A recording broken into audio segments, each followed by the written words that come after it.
Pace bene, masih di mea culpa. Ada pertanyaan muncul, mengapa pastor Katolik itu tidak menikah? Tentu pertanyaan ini ditujukan kepada pastor Katolik Ritus Barat, di mana pastornya tidak menikah. Karena ternyata ada juga pastor Katolik dari ritus yang lain, Ritus Timur secara khusus, yang berkeluarga, memiliki istri. Nah, mengapa pastor tidak menikah? Bukankah Allah sudah menciptakan kita untuk berpasang-pasangan? Bukankah pastor yang tidak menikah ini sudah melanggar hakikat kita yang ilahi untuk berkeluarga, untuk berkembang biak?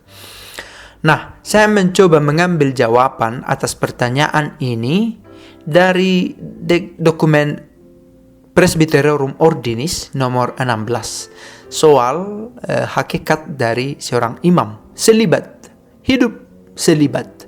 Selibat itu tidak menikah diterima dan dihargai sebagai satu kurnia. Apa dikatakan? Pantang sempurna dan seumur hidup demi kerajaan surga telah dianjurkan oleh Kristus Tuhan.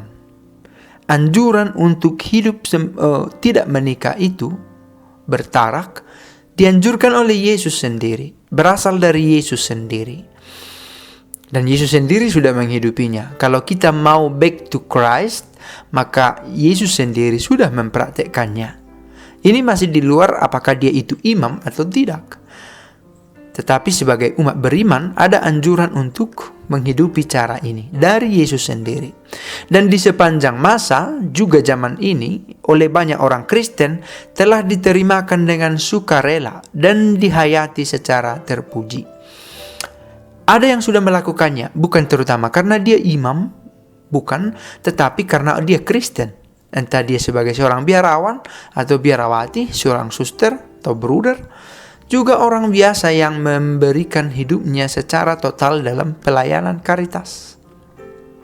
Pantang itu juga untuk tidak menikah itu oleh gereja selalu sangat dijunjung tinggi bagi kehidupan imam. Nah, sekarang kita mengerucut pada kenyataan bahwa imam akhirnya menjalani hidup tanpa menikah sebagai bagian dari pelayanannya, sebab merupakan lambang dan sekaligus dorongan cinta kasih kegembalaan, serta sumber istimewa kesuburan rohani di dunia.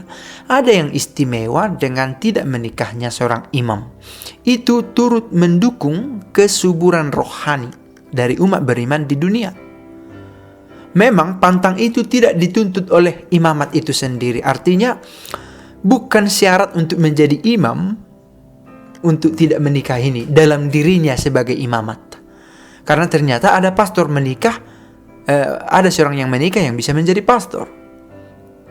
Tetapi karena ada kecocokan, nah gitu ya, karena ada kecocokan dari keadaan tidak menikah ini dengan pekerjaan, dengan hakikat menjadi seorang imam. Bukan demi syarat, tetapi demi pelayanan yang sesuai dengan keadaan tidak menikah ini. Kalau ditinjau dari berbagai sudut, begitu katanya, selibat mempunyai kesesuaian dengan imamat. Sebab perutusan imam seutuhnya dibaktikan dalam pengabdian kepada kemanusiaan yang baru, yang oleh Kristus yang jaya atas maut melalui rohnya, dibangkitkan di dunia, dan berasal bukan dari darah atau dari daging, bukan secara jasmani oleh keinginan seorang laki-laki, melainkan dari Allah. Karena dari Allah lah rahmat ini, maka kita hidupi. Dan ini mendorong tumbuhnya hidup beriman umat di dunia. Nah begitu ya, dan demi totalitas pelayanannya.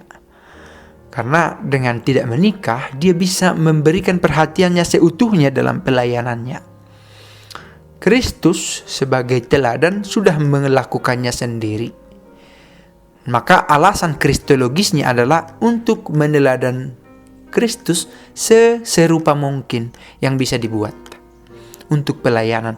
Dan alasan eklesiologisnya untuk semakin menghadirkan Kristus itu, semakin mampu menghadirkan Kristus itu di tengah gereja yang sedang berziarah ini, di tengah umat sendiri. Dan umat pun akan semakin bertumbuh imannya dengan melihat apa yang sudah dilakukan oleh imam dengan hidup selibatnya. Juga keadaan tidak menikah ini akan membantu seorang imam untuk menghidupi ketaatan dan kemiskinannya, hidup tanpa miliknya. Sebagaimana Kristus sendiri sudah mengosongkan dirinya, melepaskan dirinya dari banyak ikatan, demikian para imam mencoba dengan kaul ketaatan, kemurnian, kemiskinannya untuk hidup di tengah umat seperti Kristus sendiri sudah melakukannya. Oke, sederhananya, keadaan tidak menikah ini bukan untuk menolak prokreasi, bukan untuk mengatakan menikah itu tidak baik, bukan itu, tetapi karena kesesuaian keadaan tidak menikah ini dengan pelayanan imamatnya. Dan hidup untuk tidak menikah sudah dianjurkan oleh Yesus sendiri. Bukan karena dilahirkan demikian, tetapi karena untuk kerajaan Allah. Nah, yang kita bicarakan ini adalah satu teori panduan. Faktanya, tidak sedikit juga ada pelanggaran atas kaul tidak menikah ini. Lebih persisnya sebenarnya kemurnian ini, totalitas. Ada banyak pelanggaran-pelanggaran dan guidance, tuntunan dan tuntutan dari kaul hidup selibat ini kiranya terus menghidupkan semangat para imam untuk setia pada panggilannya. Bukan berarti dengan hidup selibat seorang imam kehilangan kemampuannya, daya seksualitasnya untuk terarah dalam hidup bergembira bersama lawan jenis pasangan.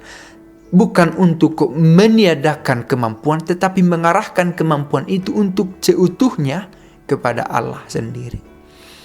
Nah, maka karena ini menyangkut kemampuan adikodrati, melampaui kodrat, seorang imam membutuhkan dua-dua kita.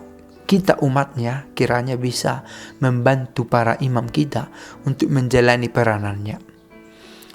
Bahwa ada juga imam atau pastor atau pendeta juga menikah, itu tidak mengurangi karya pelayanannya, tetapi ada sesuatu yang khas. Sebagaimana Presbyterorum Ordinis nomor 16 ini diberi judul tuntutan khas dalam hidup imamat. Ini khas karena anjuran Kristus sendiri, karena sesuai dengan imamat, karena mendukung kaul ketaatan dan kemiskinan, dan karena ingin menunjukkan secara nyata keadaan Kristus dahulu kala dan keadaan kita dalam keabadian, maka selibat ini dihidupi.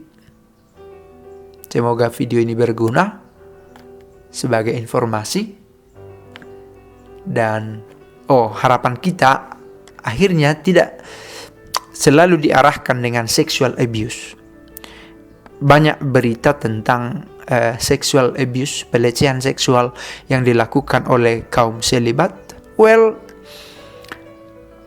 Kesalahan karena melakukan sexual abuse tidak bisa ditolerir. Kita harus tetap menganggap itu sebagai kesalahan, tetapi kita tidak bisa mengkambing hitamkan selibat karena sebagai penyebabnya.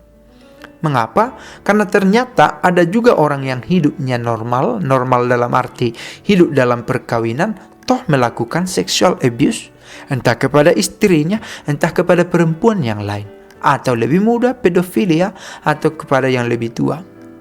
Dan banyak macam lagi, ada juga bahkan sampai ke hewan, ke jenazah, nekrofilia, dan macam-macam.